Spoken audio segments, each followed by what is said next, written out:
On ne peut survivre sans l'esprit. Êtes-vous là? Allez-vous agir? Let's reconnect. Y aurait-il une géométrie du réel? Reconnect us to the earth.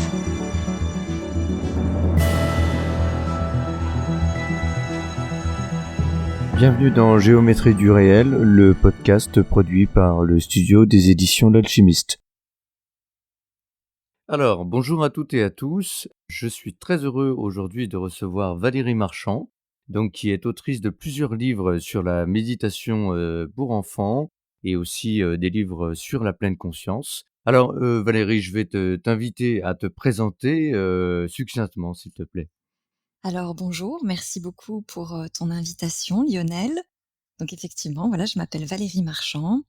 J'exerce plusieurs métiers puisque au départ je suis professionnelle de santé et donc mon premier métier c'est pharmacien d'officine et j'anime aussi des ateliers de méditation de pleine conscience pour tout âge, des formations. Effectivement, j'ai écrit plusieurs ouvrages pratiques et je suis aussi artiste peintre. D'accord, très bien.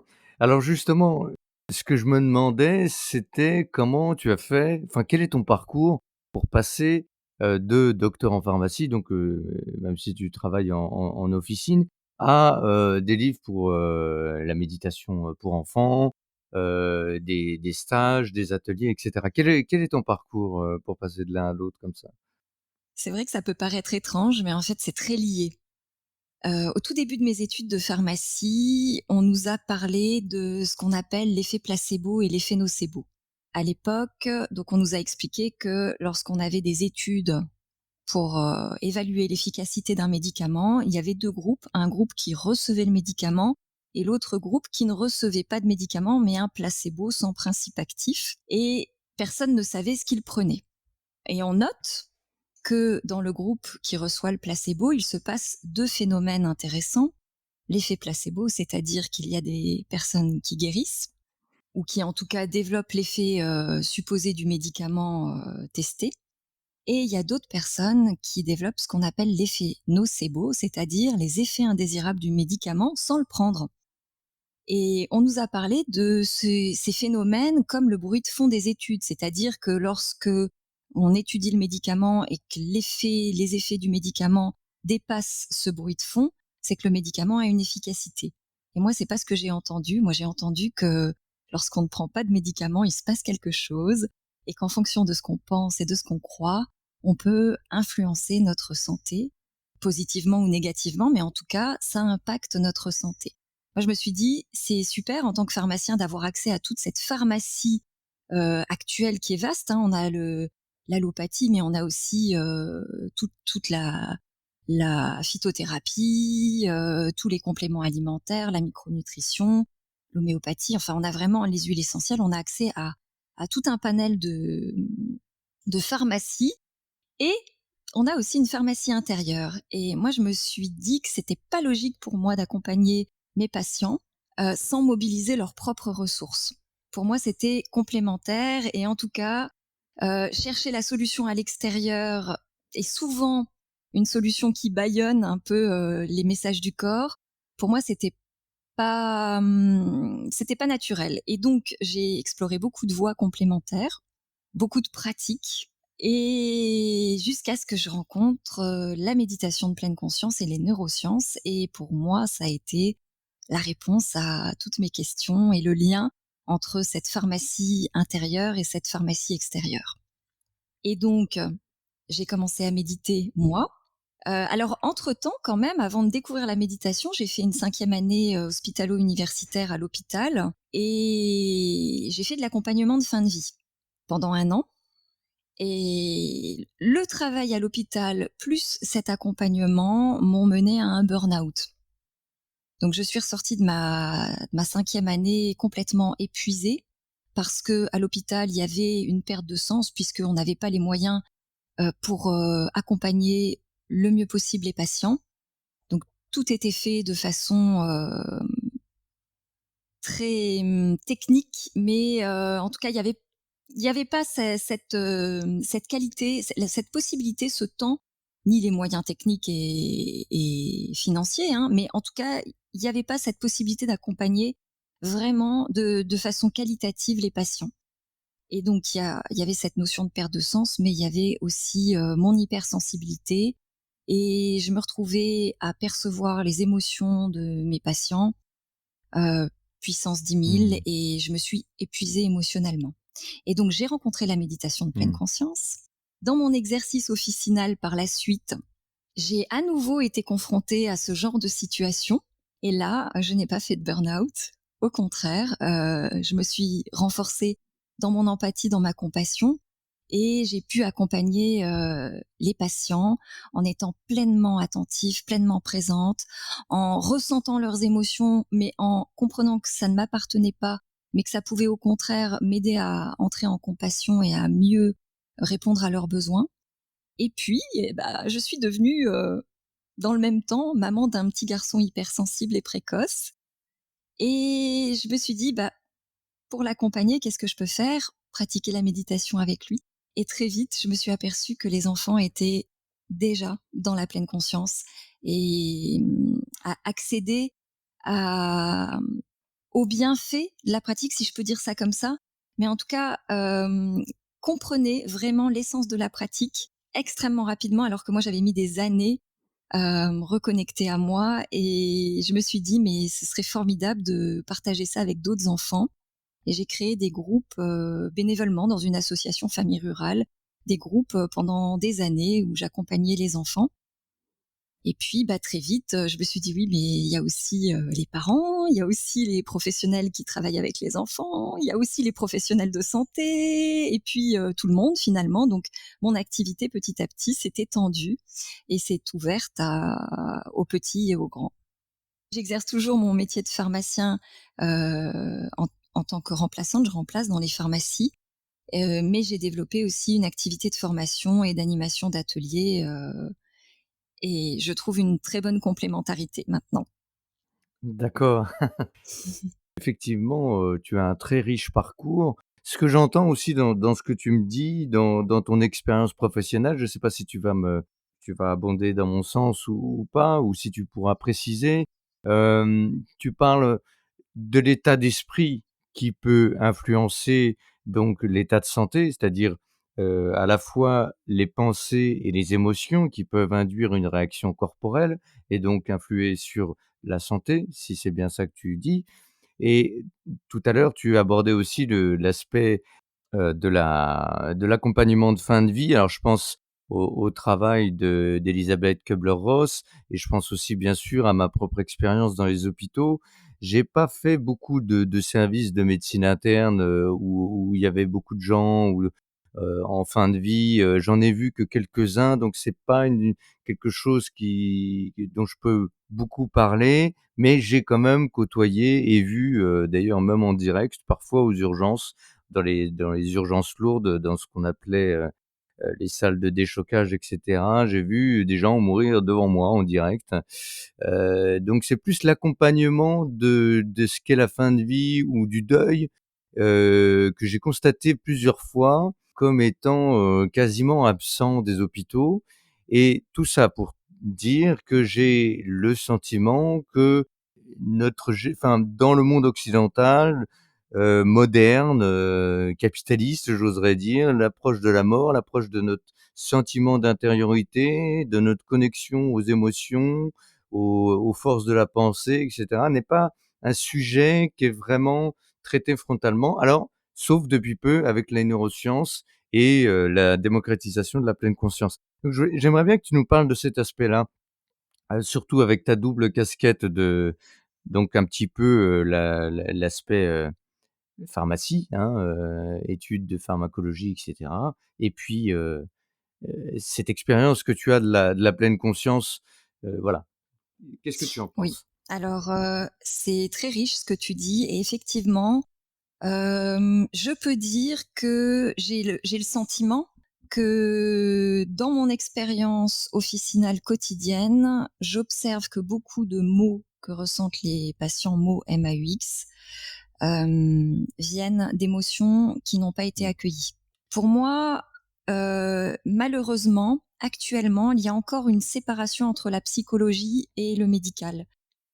Moi, dans ma région, en Lorraine, je le vis simplement par le fait que le pôle universitaire, psychologique, des sciences humaines et sociales se trouve à Metz et tout ce qui est pôle médical se trouve à Nancy. Et pour moi, on a mis la tête quelque part et le corps ailleurs et c'est pas logique. Je pense qu'on n'a malheureusement pas appris, nous, en tant que professionnels de santé, l'impact que pouvaient avoir les pensées sur les émotions et sur le corps, l'impact que les émotions peuvent avoir sur le corps et sur la santé. Et malheureusement, pour moi, une émotion, tant qu'elle n'est pas accueillie, tant qu'on n'a pas appris aussi à mettre des mots sur ce qu'on ressent, sur les besoins qui sont derrière, eh bien, il y a une pensée ou une émotion, c'est quelque chose de physique, de chimique, d'électrique même dans le cerveau. Donc c'est quelque chose qui nécessite de l'énergie pour fonctionner et c'est quelque chose qui va déclencher la sécrétion de molécules. Ces molécules, elles ont un impact sur notre santé, sur notre corps. Et tant que l'émotion n'est pas accueillie, il y a un bruit de fond chimique qui reste là et qui va, à chaque fois qu'une nouvelle situation se présente et réactive l'émotion, ce bruit de fond va monter petit à petit jusqu'à ce qu'on atteigne un effet cocotte-minute. Et là, la petite goutte d'eau qui vient faire déborder le vase, il y a une explosion émotionnelle et peut-être parfois même on déverse ces émotions sur les autres. Et malheureusement, ce qu'on oublie souvent, c'est que ça influence aussi notre santé. Et je pense sincèrement que la méditation m'a permis de faire ce chemin justement entre la tête, le cœur et le corps et m'a permis de me rendre compte à quel point l'accueil des émotions est alors essentiel dans la santé et on ne sait pas le faire alors qu'en réalité c'est quelque chose de tellement simple et pragmatique. Le démarrage de l'accueil des émotions, c'est simplement sentir les sensations corporelles qui se produisent lors d'une émotion. Et alors, ce qui est formidable, c'est que même si on ne sait pas le faire sur le moment et qu'on veut apprendre à le faire, on peut le faire en différé après coup, puisque justement l'émotion reste en sourdine. Et le soir, tranquillement chez soi, mais il y a plein de petits outils pratiques qui permettent d'apprendre petit à petit à faire de la place à notre ressenti, à nos émotions. Et ça, alors dans l'accompagnement de fin de vie, moi ça m'a beaucoup aidée effectivement puisque c'est quelque chose qui mobilise beaucoup d'émotions de colère, de peur, hein, mais ne serait-ce que la maladie, hein.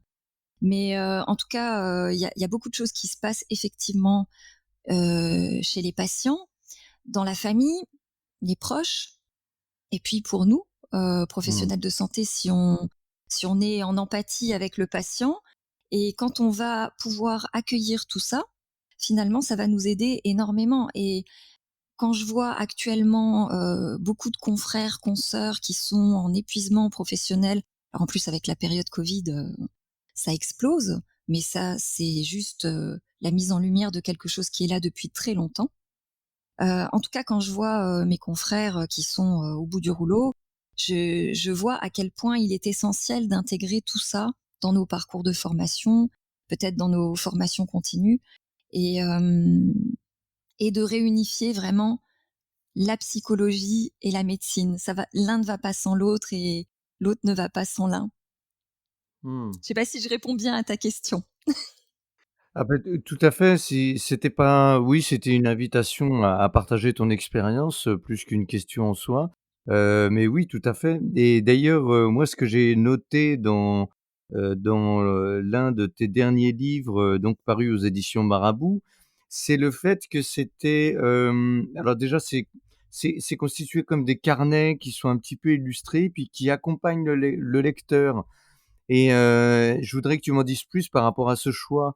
Est-ce que c'est parce que, vous cherchiez à ce que ce soit plus interactif, à ce que le lecteur s'investisse et se sert du livre comme d'un support, qui accompagne, est-ce que tu peux nous en parler plus de ça? Oui, alors il y a 2 choses effectivement qui ont influencé ce choix. Premièrement, c'est mon travail avec les enfants. Les enfants ont été mes maîtres.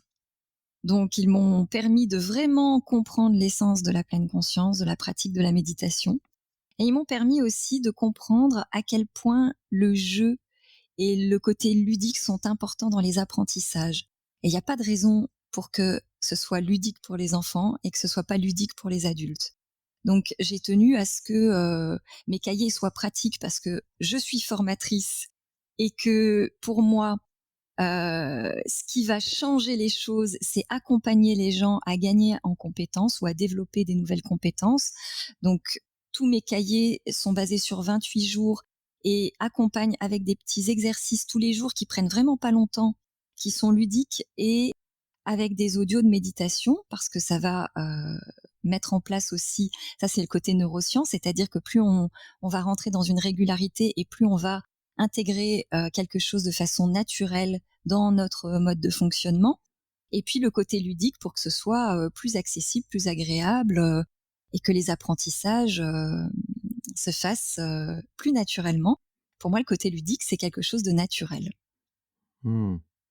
Je vais beaucoup utiliser des petits contes, avec des petites histoires, parfois amusantes, parfois, révélatrices de choses, profondes, des contes, des petites phrases, des citations, des petits jeux, des petits exercices et puis surtout quelque chose d'important qui est en lien avec ce que je te disais tout à l'heure.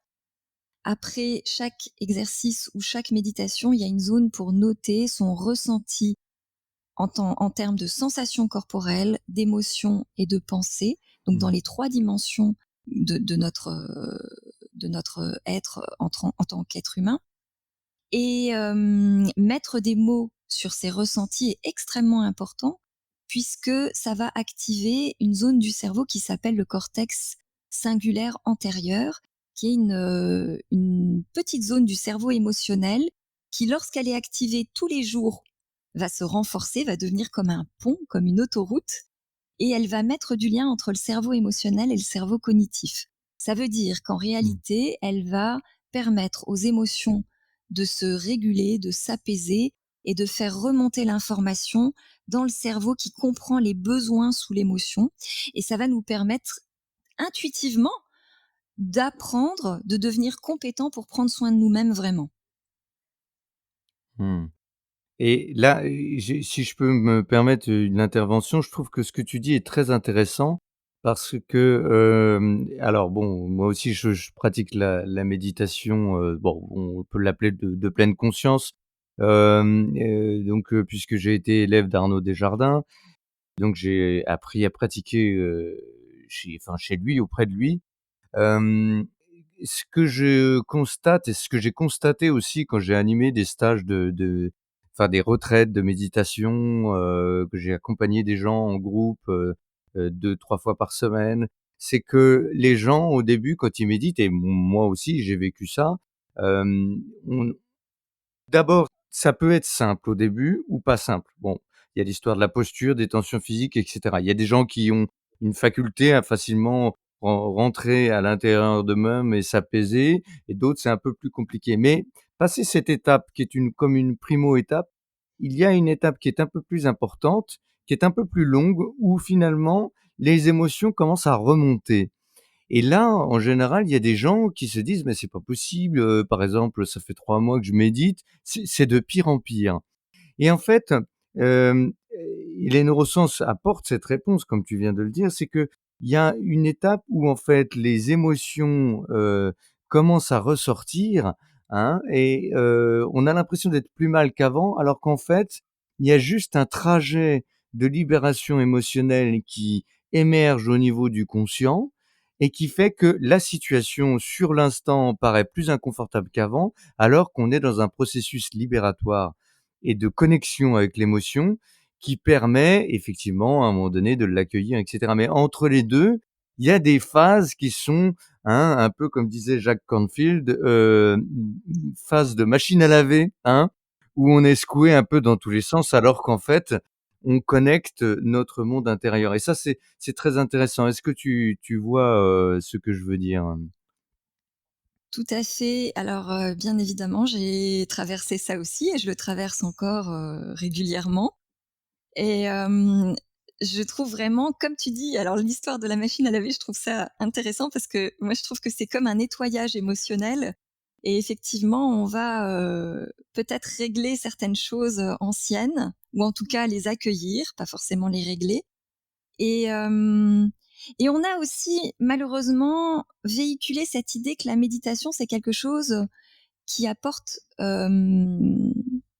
des résultats et peut-être qui a un côté agréable. Mmh. Or, Mmh. on oublie d'expliquer souvent que la méditation, c'est pas forcément agréable, c'est pas forcément relaxant, c'est s'ouvrir à ce qui est là, présent et ce qui est là, présent, ben, c'est la vie et la vie, c'est parfois, de la joie, hein, c'est parfois de la tristesse, c'est toutes sortes d'événements douloureux ou joyeux, mais en tout cas, petit à petit, on va apprendre à, traverser ces événements douloureux, joyeux, avec la même qualité de présence et d'attention et sans forcément attendre une résolution immédiate, sans forcément réagir immédiatement.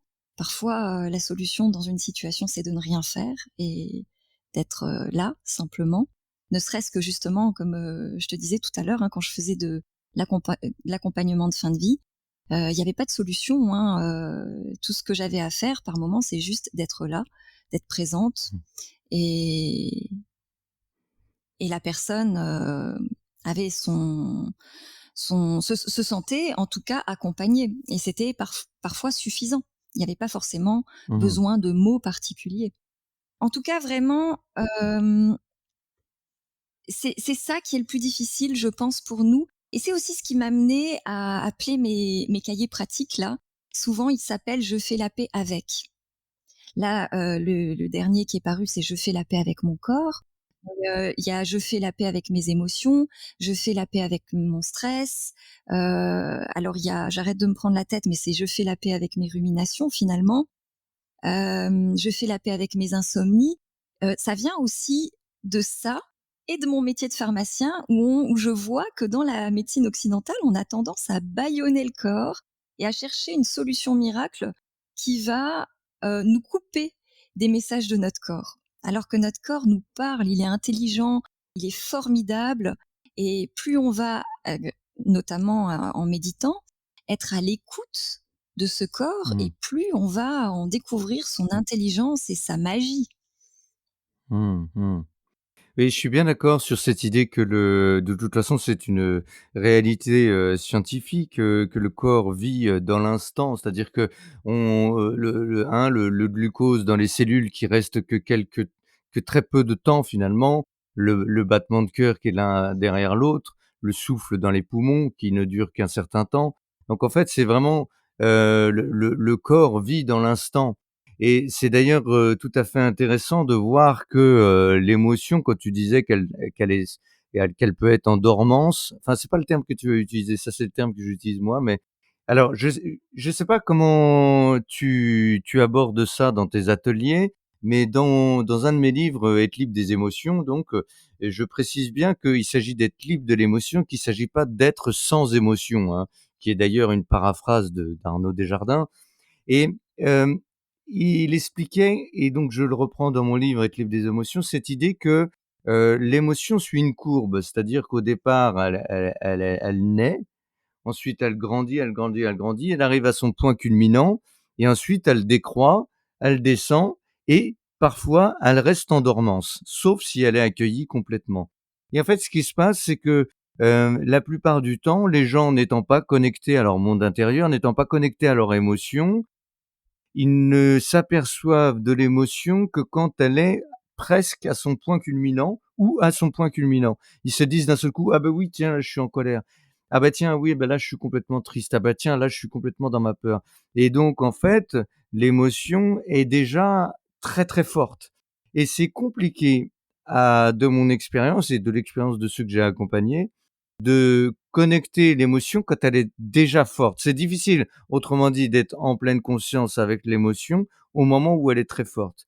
Mais j'ai l'impression que la pleine conscience, en tout cas la façon dont je le vis moi, la pleine conscience, la présence en fait, permet de reculer petit à petit ou d'offrir plus d'espace à l'intérieur pour se rendre compte que l'émotion, on peut la connecter et la goûter au moment où elle est déjà, elle n'est pas encore à son point de croissance et elle est seulement en point elle est seulement en train de naître et de grandir et ça change beaucoup de choses. Qu'est-ce que tu en penses et quelle est ton expérience de ça? Voilà, on parle technique, mais je pense que ça peut intéresser des gens en même temps. Oui, excuse-moi, vas-y. C'est très intéressant ce que tu soulèves parce qu'effectivement, la méditation régulière développe ce qu'on appelle l'interoception. L'interoception, c'est la capacité de notre cerveau à repérer les messages corporels et plus on médite, donc ça a été montré par l'imagerie médicale, par les neurosciences, plus on médite et plus on développe cette interoception, cette capacité à détecter de plus en plus finement les messages du corps. Et c'est exactement ce que tu décris par rapport aux émotions, c'est-à-dire qu'on va sentir l'émotion avant qu'elle ne devienne criante. De la même façon que Voilà. peut-être si on est c'est sur le plan des pensées, des émotions et des sensations corporelles. Moi, j'ai eu l'expérience de détecter précocement une maladie parodontale dans mes gencives et ma dentiste me disait: «Mais madame Marchand, j'ai jamais vu quelqu'un qui ressentait une gêne dans ses gencives avec une maladie parodontale aussi précoce. Comment vous faites?» Alors je lui ai expliqué, je ne sais pas et puis c'est pas une science exacte, hein, je suis pas capable de détecter tous mes symptômes, tous mes soucis de santé précocement. Mais c'est juste, je pense, exactement l'expérience de cette interoception. Et dans les émotions, effectivement, quand elle est développée, on va percevoir les messages du corps et les comprendre plus précocement. Alors, pour moi, la pleine conscience, une dernière petite chose par rapport à ce que tu as dit, pour moi, effectivement, il y a des moments où l'émotion est trop forte et c'est OK de ne pas être capable de l'accueillir. Et déjà, d'accueillir qu'on n'est pas que c'est trop difficile pour l'instant, c'est déjà de la pleine conscience pour moi. Et de se dire, «Bon, bah, là, je vis un truc, c'est trop lourd, Mmh. trop douloureux, trop fort. Pour l'instant, je peux pas» et ça, c'est OK aussi et pour moi, c'est aussi de la pleine conscience, même si l'accueil de l'émotion va être différé dans le temps et parfois, effectivement, il y a des situations très difficiles où on peut avoir des stratégies d'évitement qui sont, Mmh. de secours sur le moment, lorsqu'on a conscience qu'à un moment donné, effectivement, il faudra faire face, traverser, accueillir, si on veut, peut apaiser tout ça. Mais après, c'est aussi, une question de choix personnel. Mmh. Tout à fait. Est-ce que tu peux préciser pour, nos auditeurs, ce que tu entends par, accueillir? Ah, bah, alors j'aurais dû, je ne sais pas si tu connais la maison d'hôtes de Rumi. J'aurais peut-être dû prévoir de l'avoir près de moi. Vas-y.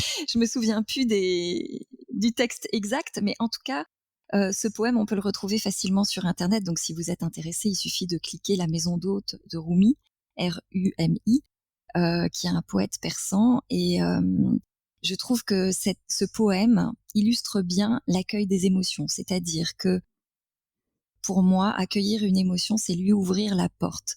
Notre corps, c'est notre maison. Et l'émotion, c'est comme un visiteur de passage qui vient frapper à notre porte. Et nous, on a tendance à pas ouvrir. Sauf que si on lui ouvre pas, il vient frapper de plus en plus fort. Mmh. Si on lui ouvre la porte et qu'il nous donne son message, il a plus besoin de frapper. Il peut passer son chemin. Et donc, ce moment d'ouverture de la porte, pour moi, c'est simplement de prendre un moment pour s'arrêter, pour se poser le corps et puis poser l'attention sur le corps et venir sentir. Alors, ça peut être simplement sentir les sensations qui sont présentes et qui émergent dans l'ordre qui vient, mais ça peut être simplement balayer le corps, les pieds, les jambes, le ventre, la poitrine, les bras, le dos, la tête, et vraiment sentir les sensations corporelles.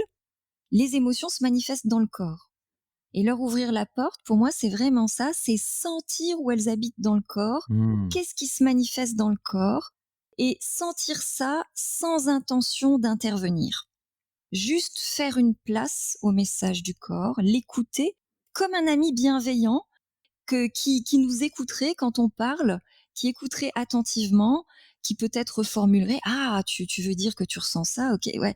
Et ben, on fait ça avec notre corps. Ah, là, tu sens une boule, dans le ventre. Bah, c'est OK. Alors jusqu'où elle va la boule? Comment elle se manifeste? Quelle est la sensation? Ah tiens, ça picote, c'est un poids».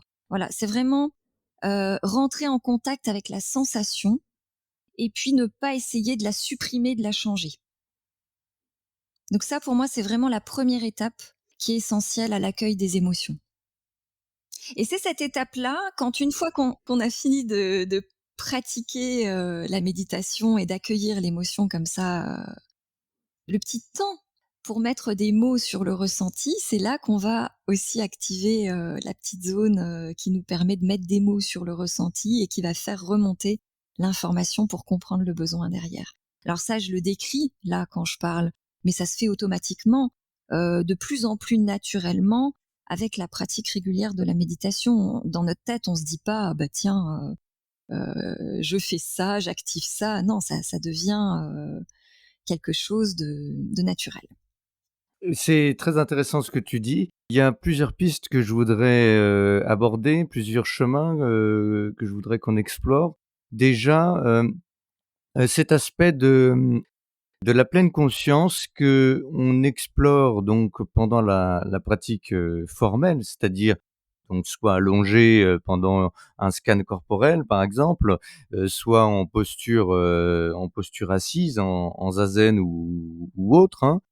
Donc je me rappelle que il semble important sur beaucoup de voies de multiplier en fait dans le reste du quotidien cet état qu'on trouve dans la pratique formelle pour faire une sorte de continuité. Parce que il me semble important de voir que si on expérimente certaines choses pendant la pratique de méditation assise ou allongée, par exemple, de pleine conscience, si on s'arrête à ce niveau de pratique, déjà ça peut poser un petit souci parce que les émotions qu'on a commencé à ouvrir, qu'on a commencé à contacter pendant la méditation de pleine conscience, ben elles vont pas forcément s'arrêter parce que tu t'es levé de ton coussin de méditation.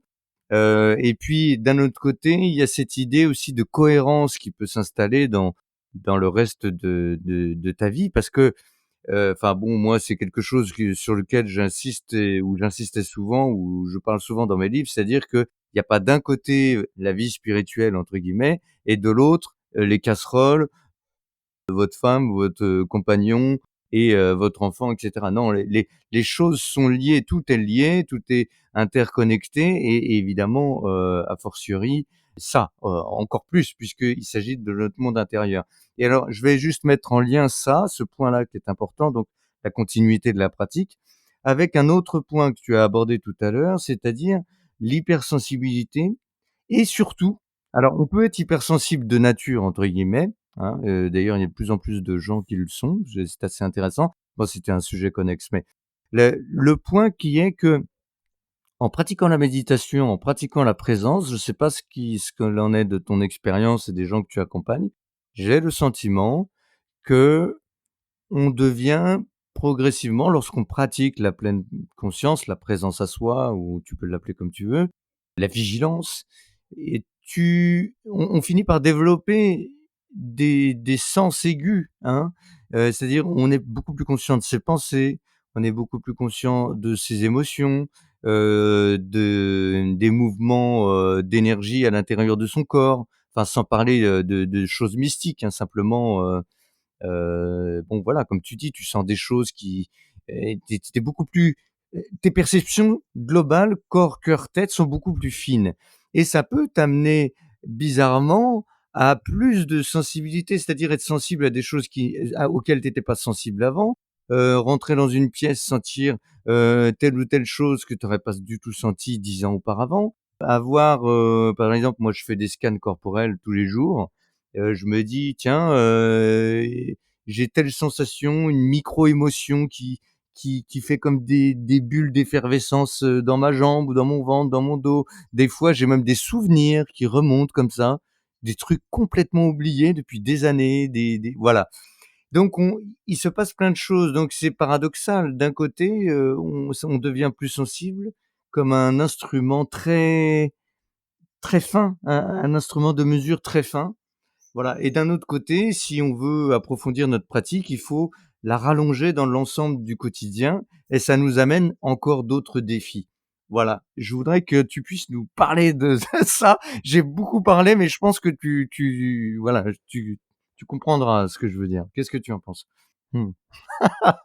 Ah, c'est très riche ce que tu dis, effectivement. Alors, je ne sais pas si on devient plus sensible ou si on est plus à l'écoute de notre sensibilité. Je ne sais pas si c'est ça exactement, mais en tout cas, j'ai la sensation que le corps, il est capable de percevoir tout ça, mais qu'on n'est pas toujours à l'écoute. Et qu'en tout cas, la Oui, pratique de la méditation, elle nous permet d'ouvrir cette écoute. Alors, comme tu dis, exactement, le fait de prolonger la pratique dans le quotidien, c'est essentiel parce que on peut pas cloisonner et c'est bah, l'intention de la pratique, pour moi, elle est d'apporter un équilibre. On est dans un monde d'hyperaction, de faire.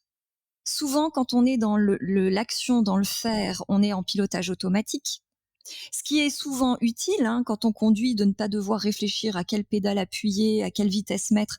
C'est très utile, mais on a tendance à y être peut-être à l'excès. Et la méditation va nous apprendre à rééquilibrer grâce justement à ne rien faire en étant présent, en étant là, donc pas en pilotage automatique, ou en tout cas, quand on est en pilotage automatique, on le remarque, et quand on le remarque, ben, on revient à notre méditation. Et puis le pilotage automatique, il est naturel et utile, hein, c'est aussi une zone de repos, hein, pour notre attention. Et puis pour moi, ce qui fait le pont entre les deux, c'est justement ce que tu dis, la pratique informelle, c'est-à-dire faire en étant présent. Choisir des moments du quotidien, et puis après ça devient de plus en plus naturel, mais choisir ces moments du quotidien qu'on va accomplir en gardant cette attention bienveillante, ouverte, comme pendant la pratique formelle, c'est-à-dire une attention amicale. Il y a des moments où on va faire des choses qui sont agréables, d'autres désagréables, et puis on va être à l'écoute de tout ça avec la même qualité de présence. Donc pour moi, ça, c'est vraiment cet équilibre qui va se remettre petit à petit parce qu'on a besoin, pour moi, de tout ça.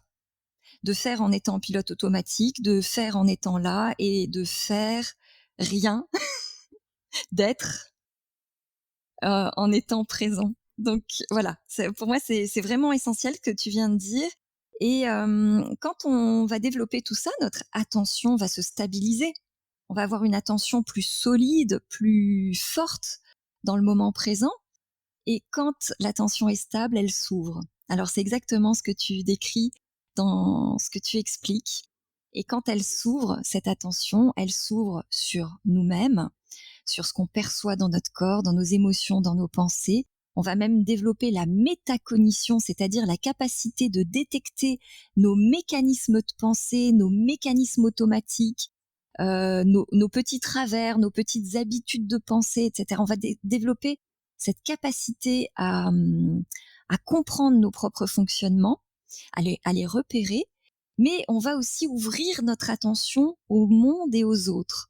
Et on va être capable de percevoir beaucoup plus d'informations qui viennent de l'extérieur, notamment les émotions des autres, ou simplement leur présence. On va être plus ouvert aux autres, et puis on va être plus ouvert au monde. On va peut-être, ça fait 10 ans qu'on fait le même trajet tous les matins, et puis un matin, on va se dire: «Mais mince, là, il y avait un magnifique magnolia, ça fait 10 ans que je passe, je l'avais jamais vu».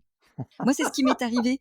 C'est exactement ce qui m'est arrivé sur mon chemin du travail, et je me suis dit: «Bah, voilà, maintenant je peux admirer ce magnolia tous les matins». Je me suis aperçue que sur le trottoir en face, passait une de mes amies tous les matins et que je l'avais jamais vue. J'étais en pilotage automatique, focalisée sur mon objectif, et quand j'ai ouvert mon attention au monde qui m'entourait, bah, je me suis rendu compte de beaucoup de choses. c'est très drôle. Est-ce que, enfin, quel lien tu fais avec, ta volonté de partager ça aux enfants? J'aimerais bien que tu nous parles aussi de Sève, l'association et est-ce que tu penses, enfin, moi, en tout cas, moi personnellement, j'ai le sentiment que l'attention, comme on en parlait tout à l'heure, est sans arrêt happée vers l'extérieur. C'est-à-dire que on est happé vers l'extérieur de nous-mêmes et j'ai le sentiment que pour les enfants, c'est quelque chose qui est encore plus présent parce que, enfin bon, moi je suis né, voilà, en 76. J'ai vu les portables arriver, j'avais 24 ans, donc j'étais déjà quand même jeune adulte. Et je me rends compte que là, bon voilà, notre fils a 4 ans, il comprend déjà très bien ce qu'est un portable, les vidéos, enfin les appels vidéo, voilà, il voit les tablettes, il sait ce qu'est un ordinateur. Voilà, bon bref, je pense que tu as compris de quoi je parle et j'ai l'impression que cette attention qu'on a est toujours captée par l'extérieur et que c'est peut-être encore plus difficile maintenant bah, je sais pas si on peut dire éduquer notre cerveau, éduquer notre monde intérieur, découvrir notre monde intérieur, sachant à quel point on peut être happé vers l'extérieur. Voilà, qu'est-ce que tu en penses? Alors, eh bien, oui, effectivement, notre attention, elle est souvent happée vers l'extérieur parce qu'elle fonctionne aussi comme un réflexe. C'est exactement ce qui se passe quand on entend un bruit qui nous surprend, on va tourner la tête vers le bruit. Donc forcément, notre attention, elle a tendance à être attirée vers l'extérieur et effectivement, c'est important d'apprendre aussi à notre attention à venir se poser à l'intérieur et à être à l'écoute. Les enfants, ils ont, pourquoi moi ça m'a intéressée? Parce que en tant que professionnelle de santé, je me suis dit: «C'est quand même beaucoup plus simple de grandir en développant cette intelligence émotionnelle dont on a parlé tout à l'heure, et du coup d'avoir une meilleure relation à soi-même, à sa santé, avoir une meilleure santé, tout simplement, et de grandir comme ça plutôt que d'être adulte, d'être en souffrance et de chercher à changer des habitudes de fonctionnement, ce qui est très difficile, hein, ça demande un engagement personnel, un effort, une régularité. Donc pour moi, c'était essentiel d'apprendre aux enfants, à développer tout ça, à avoir accès à tout ça pour grandir, pour les accompagner du mieux possible. Donc j'avais cette idée-là et puis, il se trouve, que quand je pratiquais mes ateliers, j'écoutais à l'époque, les émissions de Frédéric Lenoir. Je lisais ses livres et puis, je suis allée le voir à un salon du livre et on a beaucoup, beaucoup parlé. À l'époque, il commençait déjà à, envisager de travailler avec les enfants. Donc moi, je lui ai parlé de mes ateliers. On a gardé contact et lorsqu'il a créé son association Sève, donc savoir-être et vivre ensemble, eh bien, on s'est mis à travailler ensemble, hein. Il m'a demandé de peut-être d'intervenir et puis donc je suis devenue au départ formatrice et puis directrice pédagogique pour la pratique de l'attention.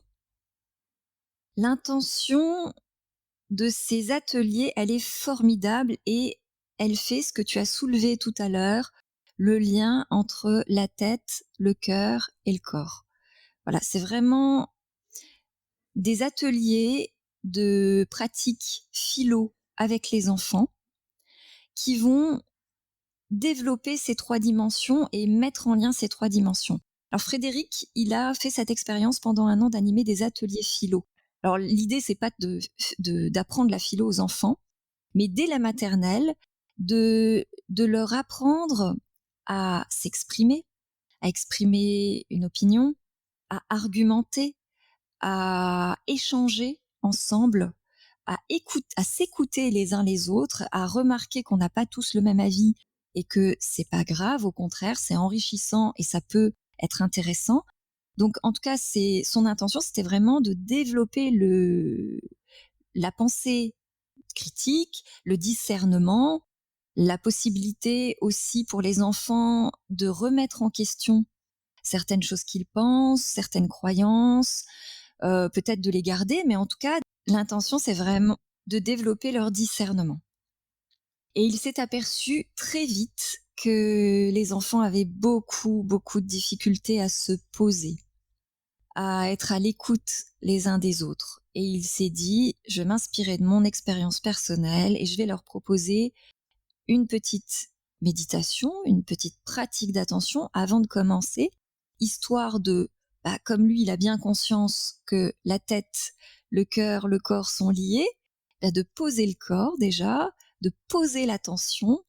Et puis, quand on pose le corps et l'attention, eh bien, on fait de la place aussi dans notre tête, dans notre esprit, pour peut-être moins les pensées ruminantes ou les pensées automatiques, les jugements automatiques, et plus les idées, la pensée outil, la pensée créative. Donc avec cet apaisement de se poser, de poser l'attention, il a créé cette alchimie. Alors il a aussi invité un autre pilier. Donc en fait, on a 4 piliers chez Sève. On a la pratique d'atelier philo, les notions de philo, donc la théorie, que nous, en tant qu'animateurs, on apprend. Et il y a la pratique de l'attention et la relation de bienveillance à l'enfant et à l'adolescent, où on va avoir des notions de neurosciences, de communication bienveillante, pour que l'animateur soit dans une certaine posture. Et ce que ça permet de développer, justement, c'est que les enfants sont plus à l'écoute les uns des autres, sont plus posés et vont parfois se rendre compte de leur jugement automatique. Ils vont se rendre compte que c'est différent d'un jugement construit, d'une pensée développée, argumentée. Et ça, c'est essentiel par rapport à ce que tu dis. Effectivement, les petits, maintenant, ils ont accès à Internet, ils ont accès à des ressources d'information énormes. Et alors d'informations, pas seulement, aussi d'avis des uns et des autres, parce que il y a information, mais il y a aussi des avis. Et c'est pas tout, on fait pas toujours la Mmh. différence entre l'avis de quelqu'un et une information. Donc là, ils vont vraiment apprendre Mmh. à discerner tout ça, à prendre ce qui les intéresse et puis à aller vérifier, puisqu'ils auront développé cet esprit critique. Finalement, en filigrane, tu mets enfin, il me semble que tu mets en lien, le cette certaine forme de liberté intérieure, en tout cas d'autonomie, qu'on peut avoir par rapport à nos propres pensées, nos propres mécanismes, parce que c'est quelque chose qui s'apprend finalement.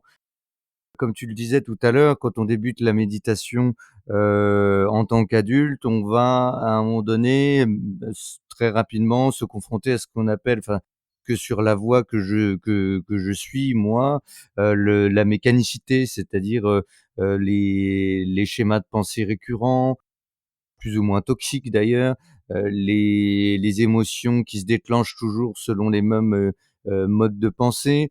Et comme d'ailleurs je le fais souvent le lien dans la plupart de mes livres, c'est-à-dire que tu penses quelque chose, cette pensée-là entraîne une émotion, cette émotion-là impacte sur le corps réagit, il renvoie, une autre forme d'émotion qui elle-même entraîne une autre forme de pensée et ainsi de suite. Et en fait, c'est vraiment ta perception du monde qui va engendrer si oui ou non, tu continues de faire perdurer cette boule de neige, à l'intérieur de toi entre le corps, l'émotion et la pensée et puis ainsi de suite. Et donc j'ai le sentiment que si on apprend très jeune aux enfants à se positionner par rapport à ça, par rapport à eux-mêmes, par rapport à autrui et cetera, on apprend en fait quelque part une forme d'intelligence émotionnelle. Et beh, c'est vivre ensemble finalement, le nom est bien trouvé, savoir-être, vivre ensemble. Oui. Il est même très bien trouvé et c'est la sève de donc bien sûr, merci Frédéric si jamais tu nous entends. Mais donc voilà, mais plus que ça, j'ai l'impression que ça fabrique une sorte, d'autonomie, de perception, de conscience dans le monde dans le qui est de plus en plus complexe et ça peut être très, très utile, je pense, de pas avoir des têtes bien faites, mais des têtes bien libres. Hein. Mmh. Ouais, tout à fait, tout à fait. Oui, effectivement, tout est congruent, hein, dans ce que Frédéric a développé. C'est formidable, hein. Alors effectivement, tout à fait, ça permet aux enfants d'être plus libres, mais pas qu'aux enfants, aux adultes aussi, hein, aux animateurs qui viennent, se former et accompagner. Forcément, eux aussi, développent quelque chose pour eux et en tout cas, effectivement, c'est très intéressant ce que tu soulèves. on a tendance à s'identifier à nos émotions, à nos pensées et nos sensations corporelles. Regarde comment on parle. Je suis malade, je suis diabétique, je suis colère, je suis de gauche, de droite. On s'identifie à nos pensées Mmh. et c'est souvent ce qui nous pousse à des relations très agitées avec les autres. Parce que quand quelqu'un n'est pas d'accord avec nous, eh bien, on se sent impacté nous-mêmes. Si tu vois bien les Mmh. repas de famille avec les discussions politiques, avec tout le monde qui se met à élever la voix, bah pourquoi? C'est parce que moi je suis socialiste et puis je défends la partie de moi qui est socialiste. Moi je suis de droite, je défends la partie de moi qui est de droite. Enfin, et on se met à rentrer dans des débats houleux. Et là, les enfants, ils vont apprendre petit à petit que ils ressentent des émotions, ils ressentent des sensations corporelles et des pensées les traversent. Tout ça, tous ces phénomènes, ce sont des informations, des choses qui traversent notre vie, notre corps, notre esprit, mais ce n'est pas nous. C'est peut-être ce qu'on ressent à un moment donné, mais c'est pas forcément la vérité, c'est notre point de vue en fonction de notre éducation, notre euh, pays, notre culture. Il y a plein de choses, nos expériences de vie, on va avoir une façon de vivre les choses particulières qui est la nôtre. Et puis elle va évoluer au cours de la vie. Mais en tout cas, la pratique des ateliers philo va permettre aux enfants ce chemin-là. C'est-à-dire, OK, moi, je ressens ça, je pense ça. Ça permet aux enfants de se rendre compte de ce phénomène-là. Je ressens quelque chose, je pense quelque chose, et mon camarade pense et ressent différent de moi, et c'est OK. Et ça ne me remet pas moi en question, ça ne n'impacte pas qui je suis. Et du coup, les enfants vont apprendre petit à petit à écouter l'autre qui n'est pas du même avis, qui n'est pas d'accord, et à être capable de ne pas avoir un débat émotionnellement fort, avec de la colère, avec de la justification, mais plutôt d'écouter l'autre, de comprendre son point de vue, d'argumenter son propre point de vue et d'être capable aussi, après, dans la cour, de continuer à jouer ensemble, même si on n'est pas d'accord. Et c'est pas grave, au contraire, c'est intéressant et c'est enrichissant. Et c'est très intéressant parce que finalement, apprendre à faire ça, c'est aussi enfin, c'est la possibilité de désamorcer des disputes et peut-être même, ce genre de disputes qui vont jusqu'à la bataille, à la guerre parfois. Oui, Ça, c'est un certain aspect et puis voilà et puis l'autre aspect que je trouve très important, c'est aussi pouvoir, oser dire non. C'est-à-dire, OK, d'un côté alors là, je prends ça peut-être que d'une certaine manière, je prends le contre-pied de ce que tu dis, mais d'un certain point de vue, bon, bah, je suis pas d'accord avec toi, c'est comme ça, bon, voilà, mais c'est aussi s'autoriser soi à se dire: «Bon, je suis pas d'accord avec ça et si je me respecte moi, je pense que il vaut mieux que je me connecte à moi-même et que je suive telle ou telle voie». C'est-à-dire, oui, c'est comme un respect de soi. Là, si je te respecte toi, finalement, il faut aussi que je me respecte moi-même parce que je me connais mieux, je sais que telle ou telle chose me conviendra mieux. Par exemple, je dis des bêtises, mais bon, à un moment donné, on le voit souvent, tu dois, l'avoir vu dans les vies, de gens qui commencent à s'intéresser, à la pleine conscience, à la méditation, au yoga, au qigong et cetera. Souvent, c'est des gens qui sortent, bah, comme toi d'ailleurs, hein, d'un burn-out, comme moi, quand j'ai quitté les hôpitaux, j'étais complètement, à terre, hein, avec, les 4 années de nuit, aux urgences de Necker.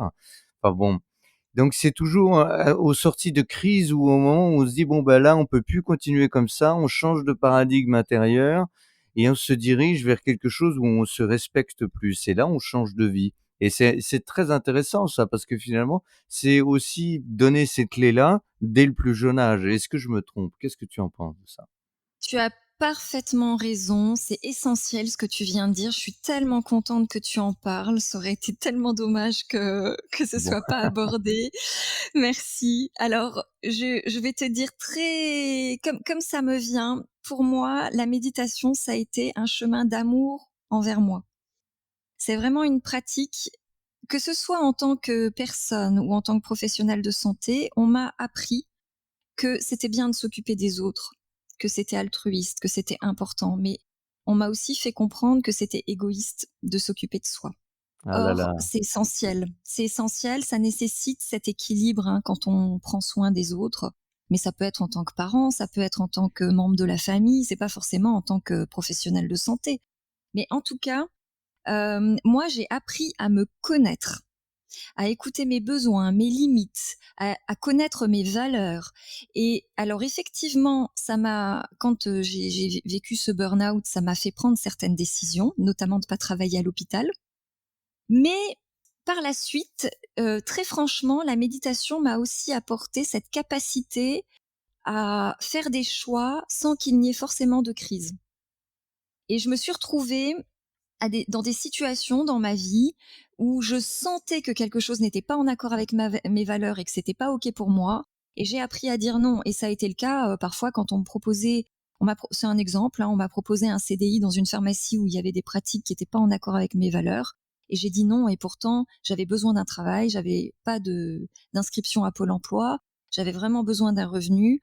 Mais pour moi, à un moment donné, c'est peut-être aussi mon côté professionnel de santé, je me suis dit ma santé, c'est une valeur importante pour moi. En tant que professionnel de santé, je peux pas dire aux gens prenez soin de votre santé et moi pas prendre soin de ma santé. Et là, je sens que si je vais dans cette voie, je vais me rendre malade. Mmh. Donc j'arrête là et je vais trouver une autre solution. Voilà. Et effectivement, ça m'a permis de faire des choix essentiels en étant à l'écoute de mon corps, de mon cœur et de ma tête, les trois liés. Mmh. En choisissant pas seulement avec mon mental, pas seulement avec mes émotions, mais avec, tout.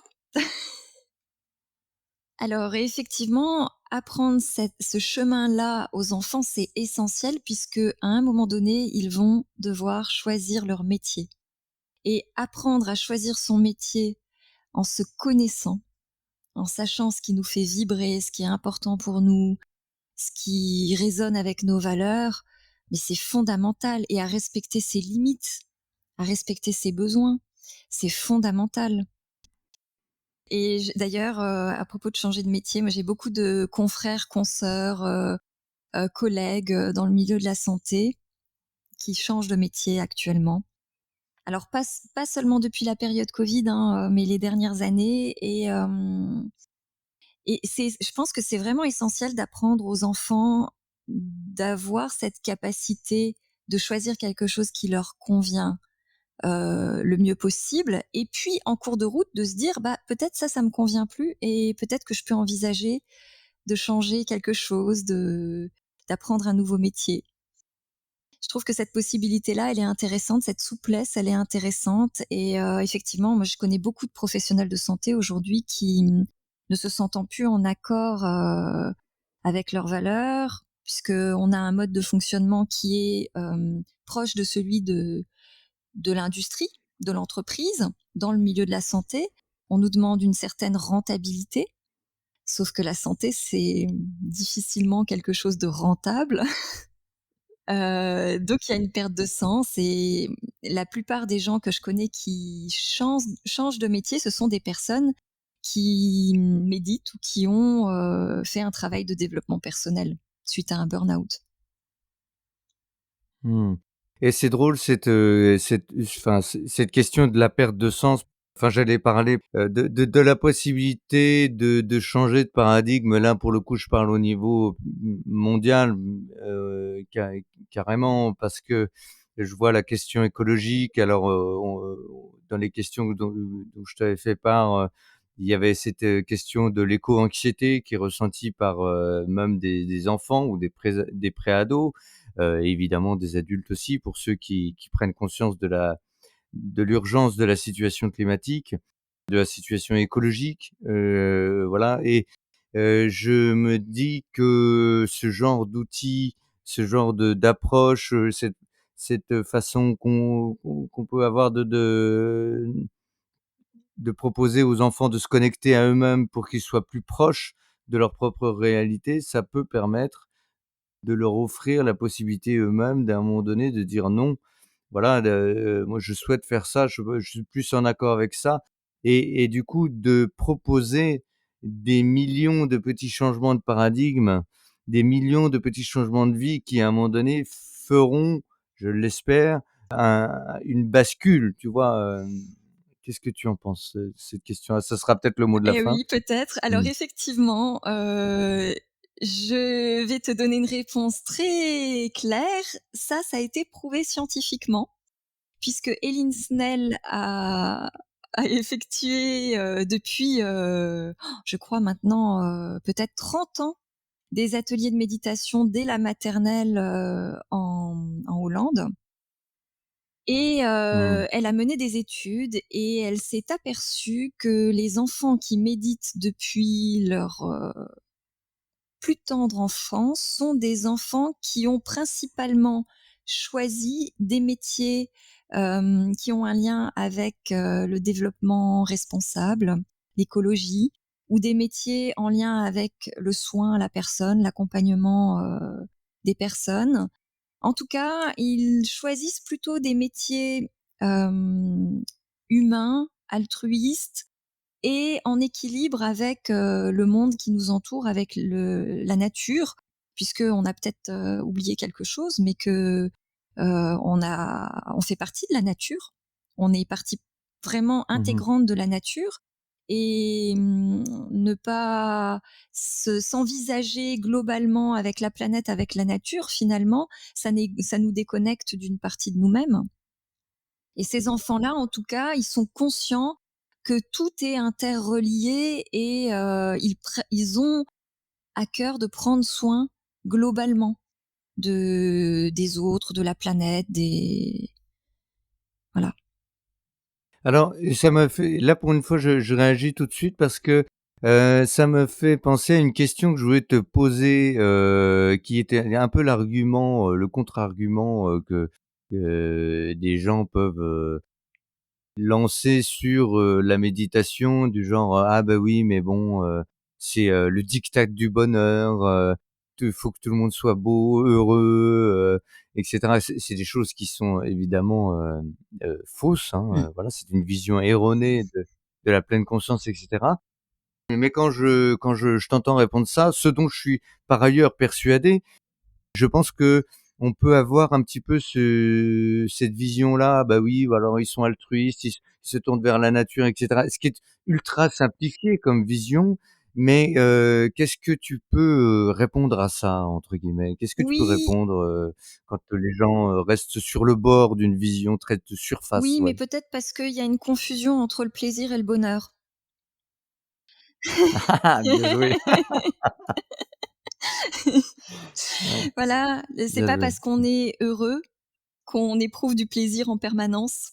Voilà, c'est le Mmh. bonheur, c'est peut-être quelque chose de plus subtil, plus profond et c'est peut-être Mmh. justement ça, c'est de dans le quotidien d'être en accord avec, soi, avec ses valeurs et d'œuvrer pour, cultiver ces valeurs-là.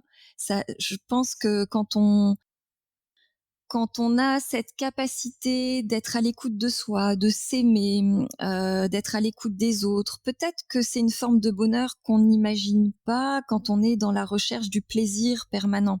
Et notre société, elle nous apprend à fonctionner comme ça, cette société consumériste, à être dans cette recherche de plaisir, d'objets, de choses qu'on veut Mmh. avoir et finalement, peut-être qu'on se reconnecte avec la méditation à l'essentiel et alors bien évidemment, le bonheur, c'est pas que du plaisir, c'est aussi des moments douloureux, mais on va peut-être les traverser différemment.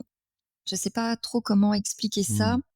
Oui, comme tu dis, on a cette idée que, quand on médite, on doit être zen, peut-être Mmh. on ne vit plus de grosses émotions, ce qui est complètement faux, hein. Moi, je vis en pleine conscience, des Oui. colères, des tristesses, mais donc c'est pas du plaisir en permanence, c'est pas toujours agréable. C'est vivant, la vie, on se reconnecte à la vie, on embrasse ce qui est là, on Tout à accueille fait. ce qui est Mmh. là, Mmh. mais accueillir, ça veut pas dire être d'accord et accueillir, ça veut pas dire ne rien faire. On apprend à discerner aussi ce sur quoi on peut agir et ce sur quoi on peut pas agir. C'est-à-dire qu'on va Mmh. peut-être développer une forme de lâcher prise, d'accueil, d'acceptation de ce qu'on ne peut pas changer et toute cette énergie mentale, physique, émotionnelle qu'on mettait à lutter contre des choses sur lesquelles on n'a pas de pouvoir d'action et c'est de l'énergie, hein, c'est du glucose, de l'oxygène, la pensée, hein, l'électricité, tout ça, c'est de l'énergie Mmh. réelle. Bah, tout ça, quand on est dans l'acceptation, on va libérer cette énergie pour peut-être agir sur des choses sur lesquelles on a un pouvoir d'action et sur lesquelles on peut changer les Mmh. choses. Mais Mmh. Oui, tout à fait. c'est pas toujours facile, hein. Non, c'est pas toujours facile et c'est pour ça que, personnellement, j'employais, le terme, paix intérieure ou connexion intérieure plutôt que le mot bonheur que je Mmh. trouve qui un peu, voilà, il peut induire en erreur, voilà donc j'aimais bien aussi cette idée que, par exemple, quand on commence vraiment à contacter notre intériorité, c'est si tu le compares à un océan, par exemple, tu peux voir qu'il y a des vagues, parfois il y a même des tempêtes, à la surface de ton océan intérieur, mais si tu prends l'habitude de plonger à l'intérieur de toi de plus en plus loin, en fait, tu peux contacter en pleine tempête extérieure, c'est-à-dire tu sens qu'il y a des émotions, tu sens qu'il y a des libérations de vieilles mémoires, peut-être des pensées qui te perturbent et cetera. C'est la tempête en surface, mais si tu arrives à te reconnecter à l'intérieur de toi, eh bien, dans la profondeur, tu verras que le fond des océans n'est quasiment jamais, perturbé par les tempêtes de surface et ça permet de vivre une double réalité qui est un peu étrange, mais qui permet en fait un ancrage dans le réel, un ancrage dans l'instant présent et qui permet aussi de pas être emporté comme un fétu de paille par les émotions. Parce que comme tu le dis, les émotions perdurent, on continue de vivre les émotions, elles sont là, elles sont vécues ou pas en pleine conscience, mais effectivement, voilà, c'est comme s'il y avait plusieurs niveaux, voilà. Je sais pas ce que tu en penses de ça? Oui, oui, je Mmh. suis tout à fait d'accord avec toi et effectivement, de toute façon, on ne peut pas arrêter d'avoir des émotions sauf le jour où on meurt. Puisque les émotions, c'est aussi les émotions qui nous ont permis de survivre en tant qu'espèce. Sans peur, on ne peut pas se protéger du danger. Sans colère, on ne peut pas défendre son territoire. Sans tristesse, on ne peut pas faire de deuil. Sans joie, on ne peut pas avoir l'énergie de faire ce qui est en lien avec nos valeurs et ce qui nous relie aux autres. Donc, toutes ces émotions, elles sont vitales et en tout cas, elles vont continuer à nous traverser, mais c'est notre, point de vue par rapport à ces émotions qui va changer finalement. Exactement et puis donc on peut comprendre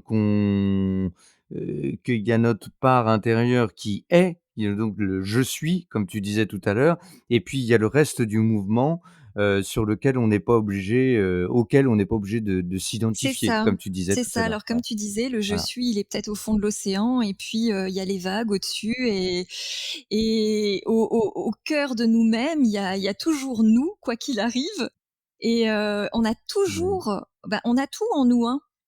En nous, on a toutes les graines de tout ce qui est possible, la colère, la joie, la bonté, la méchanceté. La méditation, je trouve qu'elle nous permet aussi d'accepter toutes les parts de nous, les parts d'ombre, les parts de lumière, et de nous prendre vraiment tel qu'on est. Et peut-être si on revient sur ce que tu disais par rapport au bonheur, euh, moi j'aime bien dire que pour moi, le bonheur, c'est ma vision à moi, hein, c'est déjà se permettre d'être pleinement soi-même. Et ça, c'est un chemin qui est pas Mmh. forcément facile, mais Mmh. je pense vraiment que ce qui peut nous rendre malheureux, c'est de ne pas savoir être pleinement soi-même, de ne pas s'autoriser à être qui on est, à ressentir ce qu'on ressent, à penser ce qu'on pense. Et vraiment, la méditation, moi, elle m'a permis de faire ce chemin-là. Alors pas complètement, hein, j'ai encore du travail, hein. Mais non, mais c'est super intéressant ce que tu dis parce qu'il y a il y a tout un moment, où personnellement, à force d'ôter les couches de l'oignon, hein, comme si on était, fait de plusieurs couches, des injonctions qu'on reçoit quand on est enfant, des croyances toutes faites sur ceci est comme ci, ceci est comme ça, tu es comme ci, tu es comme ça, ah bah, toi tu es colérique, ah bah, toi tu es sage, ah bah, tiens toi tu es intelligent, ah bah, tiens toi tu es maladroit, et cetera et cetera. Tu vois? Là, c'est des grandes phrases, des grands principes que je sors, mais on est tous faits de comme tu dis, on est des composites de choses qui nous appartiennent pas, qui étouffent notre vrai moi, j'oserais dire.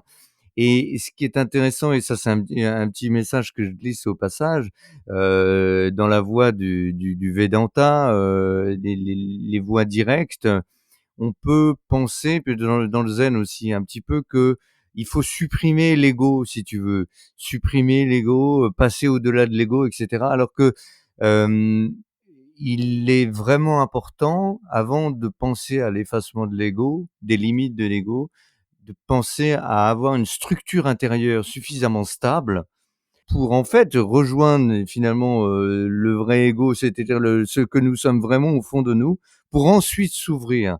Alors que passer de l'un à l'autre, de passer de l'état du chaos intérieur à l'effacement de l'ego, c'est la voie directe vers, l'effondrement, psychique, et c'est une mauvaise voie, c'est une voie de garage, enfin à mon sens. Je sais pas si je suis clair. Je Qu'est-ce suis tout que oui. puis alors là, bon, Je ouais, suis tout à fait on va ouais, loin, mais je mais suis tout vas-y. à fait d'accord avec toi. Au début, dans mes pratiques, spirituelles, de méditation, j'avais cette croyance qu'il fallait, supprimer l'ego. Jusqu'au jour où, justement par ma pratique de la méditation, je me suis compris j'ai compris que je me mettais en tension, que je luttais contre une part de moi-même. Et Exact. et c'est pas, bah, voilà, comment est-ce qu'on peut espérer vivre en paix, être en paix dans le monde, si c'est un champ de bataille à l'intérieur de nous? C'est pas possible. Et notre ego, je pense qu'il peut se construire de façon saine. Et on peut observer des personnes qui ont un ego surdimensionné, qui vont avoir une hyper confiance en eux, et puis on peut, à l'inverse, avoir des personnes qui n'ont pas du tout confiance en elles, qui ont un ego qui est, heu, qui n'a pas, été structuré, et qui du coup, s'effacent, ne savent ni dire non, ni dire oui en fonction de ce qu'elles veulent vraiment.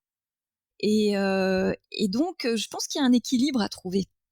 Et effectivement, quand on apprend aux enfants à avoir confiance en eux, toutes ces phrases qu'on leur dit, «Tu n'as pas mal, c'est rien, il y a rien, arrête de pleurer, il y a pas de raison de se mettre en colère pour ça». Toutes ces phrases où on leur dit: «Tu n'es pas capable de savoir ce que tu dois ressentir».